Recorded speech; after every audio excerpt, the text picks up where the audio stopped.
कलयुग का वर्णन है कि कलयुग में जीवात्मा प्रायः अशुद्ध, विचारहीन और काम क्रोध लोभ मोह डाह मत्सर चित्त चेतना अतिमति गुण धर्म और प्रकृति से विरत रहेगी। यहाँ कोई साधन नहीं, यज्ञ नहीं होंगे, यज्ञ नहीं होंगे, हवन नहीं होंगे, पूजन नहीं है, आराधन का क्रम नहीं है, सब मनमाना आचरण है। इस तरह से बताते हुए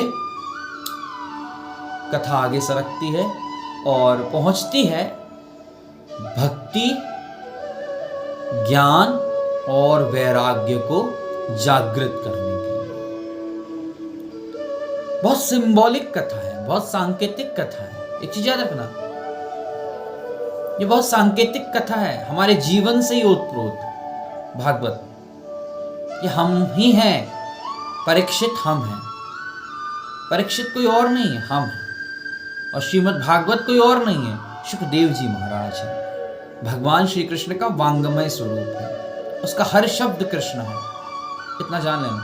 और उसके राइटर कोई और नहीं है, सर्वेश्वरी श्री जुगल किशोरी श्री हमारी श्यामा जी श्यामा श्याम राधा रानी है। और उसको मन मानस में सहेजने वाले कोई और नहीं, भूत भावन महाकाल महेश्वर शंकर हैं। श्री राम कथा, श्री रामचरित मानस, श्रीमद् भागवत कथा, कृष्ण कथा, गीता, जितने पुराण, जितने ग्रंथ, जितने भी जो कुछ कोई है, वो शिव के मनमानस से ही उद्घटित होते हैं ऋषियों के रूप में। वेद कोई और नहीं है, शंकर ही है, शिव ही है, वो अपौरुषेय है। तो हम भागवत की ओर चलते हैं। तो नारद जी का सहसा ही लोक लोकांतरों में भ्रमण करना, और उनका मन कुछ आज खिन्न है, बेचैन है। तो वो काशी गए, काशी से वो श्रृंगरंगनाथ स्वामी गए, रामेश्वरम गए और नासिक इत्यादि तीर्थों का सेवन करते करते वो नारायण नारायण की जाप करते हुए वो सहसा देखते हैं एक दृश्य कि एक स्त्री तो बूढ़े अधेड़ उम्र के पुरुषों को लेकर रो रही है। उत्कंठा हुई। ऋषि से दुख नहीं देखा जाता, संत कभी किसी का दुख नहीं देख सकते। संत हृदय नवनीत समान, वो माखन के समान होता है उनका हृदय। अब देवर्षि का तो रोल यही है कि वो लोक कल्याण के निमित्त सारे कार्य करते हैं। सतयुग से लेके आज तक चिरंतन अनेक मनवंतर अनेक कल्प आएंगे, और देवर्षि भगवान का मन है। नारद जी से रहा नहीं गया, नारद जी गए, उन्हें देखा, नारद जी ने देखा एकाकी तरुणी दृष्टया, एकाकी तरुणी, एक तरुणी स्त्री, अविच्छिन्न खिन्न मानसा, बहुत खिन्न है मन, ग्लान है मन, दुखी है मन, व्यथित है, चिंतित है, व्यग्र है। और ऋषि जब देखते हैं, साधु जब किसी साधु पुरुष, संत पुरुष या कोई सत्पुरुष, इस गृहस्थ में भी कोई अच्छा व्यक्ति, अगर हम किसी का दुख देखते हैं तो झट से उसका दुख दूर करने के लिए चला जाता है। वो सत्पुरुष है, वो ही संत है, जान लेना। भगवा ओढ़ने संत नहीं बनता है। जब हम किसी के दुख छीन लें, किसी की दारिद्रता छीन लें, लोक मंगल करें, किसी को ज्ञान दें, किसी को आगे बढ़ा दें, यही तो है सत्पुरुष की निशानी। और क्या है, संत कौन है, यही तो है। वो हम किसी और दिन चर्चा करेंगे। तो देवर्षि नारद भक्ति के पास गए, उन्होंने पूछा एकाकी तरुणी, हे तरुणी तुम कौन हो और ये कौन है, ऐसे मरणासन्न पड़े हैं। तो भक्ति ने कहा, हे देवर्षि मैं भक्ति हूँ जो कि द्रविड़ से चलती है, कर्नाटक में युवती होती है, महाराष्ट्र में घर घर पूजी जाती है, और गुजरात और मध्य प्रदेश और ये अन्य धरा के भूभागों में जाके मैं बूढ़ी हो जाती हूँ। इस भीषण कलयुग में जहाँ स्त्रियां प्रायः अपने चरित्र से पतित हैं, पुरुष प्रायः अपने चरित्र से पतित हैं, वो मद्यपान कर रहे हैं, जुआ खेल रहे हैं, कुत्सित कर्म कर रहे हैं, दुराचारी हैं, उनके पापों के तले मैं मलान हो गई हूँ। मैं अब मुझ में बल नहीं है, साहस नहीं है, सामर्थ्य नहीं है, और ये मेरे पुत्र हैं ज्ञान और वैराग्य, क्योंकि ज्ञान और वैराग्य के क्षीण होने से भक्ति टूट जाएगी। भक्ति तभी अजागृत होती है जब हमारा ज्ञान और वैराग्य चैतन्य हो। याद रखना, ये बहुत सांकेतिक कथा है, ये संकेत है कि पहले ज्ञान अर्जित करो, वैराग्य लाओ, तब भक्ति का पदार्पण होता है, तब भक्ति चैतन्य होती है। तो भक्ति को चैतन्य करना है, भक्ति को सजग रखना है, भक्ति को निरंतर रखना है, तो अपने ज्ञान, सद्ज्ञान और सद्वैराग्य को सदा ही जागृत रखना। जब हमारा ज्ञान, ज्ञान मतलब क्या है? ज्ञान क्या होता है? जो गेय हो, जो जानने योग्य हो। खाना खाना है, ये क्या है? ज्ञान है ना। हमें पहली बार चम्मच किसने पकड़ाई? हमारे पहली बार माता पिता ने हाथ पकड़ के चलना सिखाया, तो क्या है? ज्ञान दिया ना। खाना कैसे खाना है, किसने कैसे वार्तालाप करना है, किससे कैसे हमारी अभिव्यक्ति होगी, किससे कैसी बातें, ये कौन है? हमारे टीचर्स है ना, जिन्होंने हमको सिखाया रहना, इस मानव देह में कैसे रहना है, रोग आदि की शिक्षा दी। तो ये क्या है? ये ज्ञान है, हमें रहने का सलीका, ये ज्ञान है। फिर वैराग्य, जो किस चीज़ हमें कभी नहीं करनी है, कुछ चीज़ों के लिए रेड सिग्नल्स उन्हें पार नहीं करना है, रेड जोन ना। तो वैराग्य मीन्स कि हमारा इस संसार से, इस भोगों से मन उचट जाए। मैं ये नहीं कह रहा हूँ भोग नहीं भोगना है, भोग भोगना है त्यागपूर्वक। ये भोग बनाई आपके लिए है, बिल्कुल बनाए हैं आपके लिए, प्रचुर मात्रा में भोग भंडारण। लेकिन कुछ भक्ष्य, क्या खाएं क्या ना खाएं, हमारे लिए क्या है, उसका ज्ञान होना आवश्यक है। वो अलग चर्चा का विषय है कि भक्ष्य हम कभी और चर्चा करेंगे। मैं भी सिर्फ भागवत पर ही चर्चा कर रहा हूँ। तो नारद जी द्वारा ऐसा पूछने पर भक्ति ने कहा कि यह ज्ञान और वैराग्य है, क्योंकि इस भीषण कलयुग में पापाचार, दुराचार के कारण जीर्ण हो गए। हे मुनिवर, ऐसा मार्ग बताएं जिससे ये दोनों भी चेत जाएं और मैं भी प्रायः अपने स्वरूप को प्राप्त कर लूं, जवान हो जाऊं, युवती हो जाऊं, फिर से मेरी घर घर स्तुति होने लगे, घर घर में पहुंच जाऊं, घे घे भगवते वार्ता, घर घर में भगवत वार्ता होने लगे। तब देवर्षि ने कहा, संत हृदय नवनी समान, कहा ना, संत हृदय बहुत माखन के समान होता है। तुरंत कहा, हे देवी, हे महाभाग, हे महादेवी, आपको नमन। आप अपने इन दोनों वृद्ध ज्ञान और वैराग्य को लेके तत्काल तत्क्षण वृंदावन धाम जाइए, वहां आपकी भक्ति चैतन्य हो जाएगी। वहां जाकर श्रीमद् भागवत कथा सप्ताह ज्ञान यज्ञ में श्रवण कीजिए, इन्हें भागवत कथा सुनाइए। जब ये भागवत कथा सुनेंगे तो आप ही आप इनका ज्ञान और वैराग्य जो क्षीण हुआ है वो चैतन्य हो जाएगा, और वह सुन के ज्ञान वैराग्य के चैतन्य होने से आप तरुणी हो जाएंगी, आप युवती हो जाएंगी, जो प्राय आप क्षीण हो रही। एकाकी तरुणी देखा था ना, खिन्न मानसा, आपका मन प्रफुल्लित हो जाएगा। तो भागवत क्या करती है? मन प्रसन्न करती है। भागवत क्या करती है? आपके क्लेशों को छीन लेती है। भागवत क्या करती है? डिप्रेस्ड जो है, डिप्रेशन है, उसको छीनती है, आपके लोनलीनेस को छीन लेती है। अकेलापन, बहुत अकेले हो गए ना, उसको छीनती है। जब आपका मन खिन्न हो जाए, इससे भक्ति का हो गया, तब भागवत की शरण में जाना, अब संतों की शरण में जाना। मैं उन संतों की बात नहीं कर रहा हूं भैया, सच्चे संत के पास जाओ, प्रेमानंद जी जैसे संतों के पास जाओ, उनको सुनो, अवधेशानंद जी को सुनो, जो टोना टोटका नहीं बताएंगे आपको। आपके टोने टोटके से कुछ होना भी नहीं है। याद रखना, आपके कर्म निर्धारित करते हैं। कर्म प्रधान विश्व रचिराका, जो जस करे सो तस फली चाका। तो जो कर्म करोगे उसका वही फल मिलेगा। तो कर्म अच्छे करेंगे ना, तभी तो फल अच्छे आएंगे। एग्जाम की तैयारी जब हम अच्छे से करेंगे तभी तो पास होंगे ना।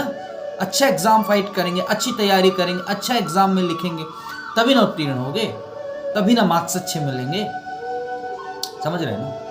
तो हमें अच्छे कर्म करना चाहिए, मदद करो, लोगों की हेल्प करो, हेल्पफुल रहो, बहुत विनम्र रहो।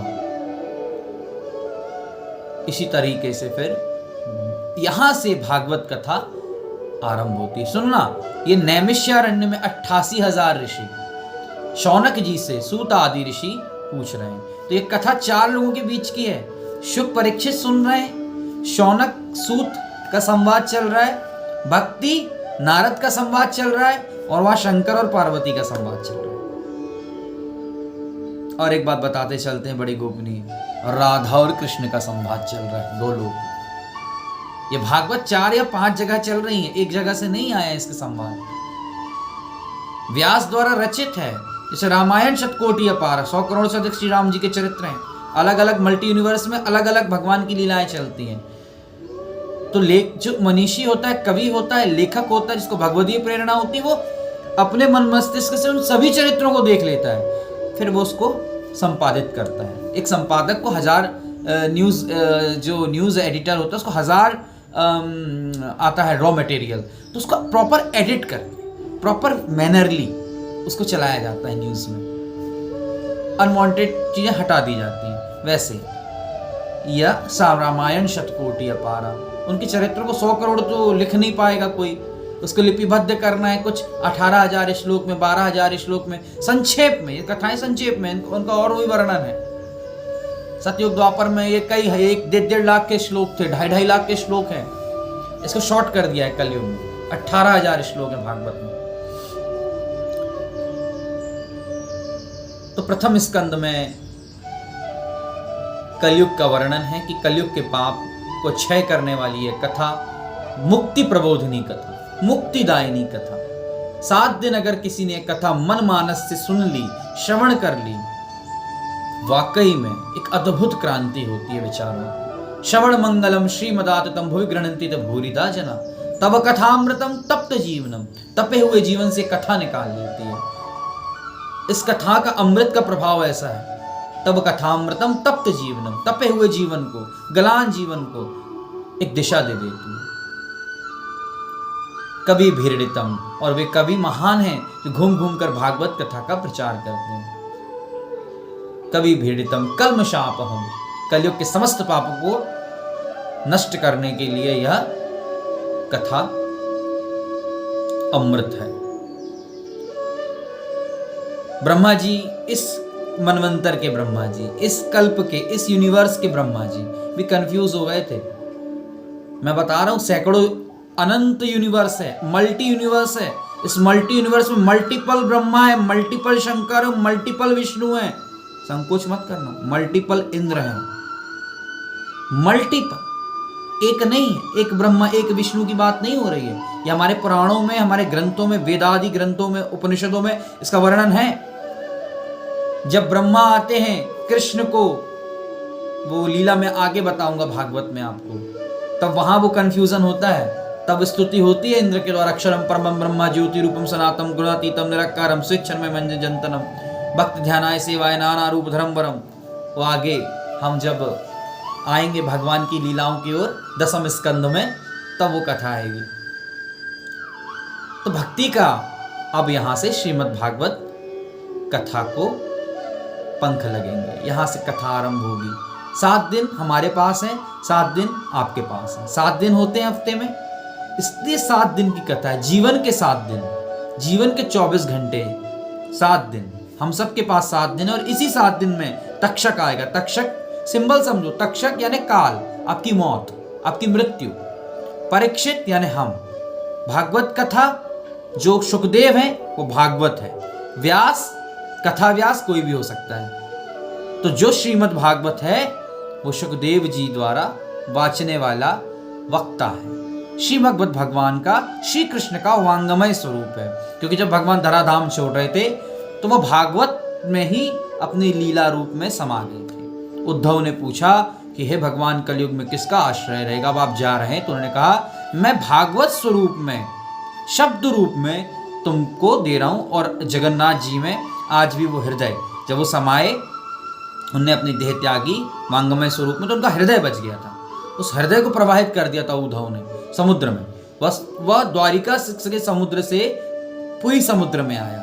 और आप फिर जानते हैं कि वो हृदय है जगन्नाथ स्वामी के हृदय, आज भी उस काठ में धड़कता है। ये बहुत गोपनीय विषय है। और वहाँ ब्लैकआउट होता है, ये सब कथाएं आपको पता होंगी।